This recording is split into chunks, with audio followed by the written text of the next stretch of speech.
So I've been getting a lot in my feed about how black men can't read or they have like a low literacy rate.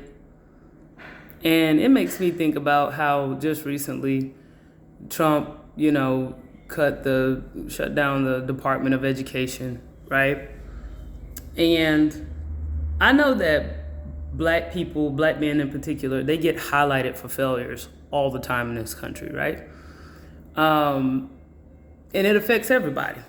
Everybody has issues. I think here in my state of North Carolina, I think we're the top 10 to have the highest rate of illiteracy in the country. And ironically enough, I learned about that at the local library. But anyway, it's just, when I think about that, I'm not really surprised.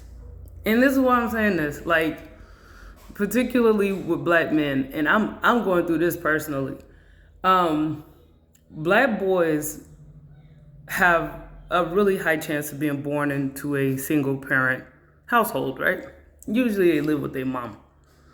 And even with my own son, he has his dad, and his dad works a lot, so I'm with him a lot, right?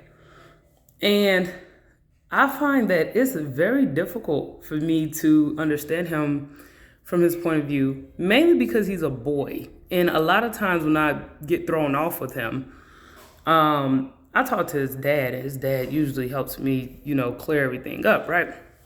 How this ties into reading and education is like, if you're at home and you already can't connect with your parent at home, and then you go off and you go to school, and then you can't connect with the teachers at the school, it's like, I think the social aspect is not appreciated as much as the educational aspect.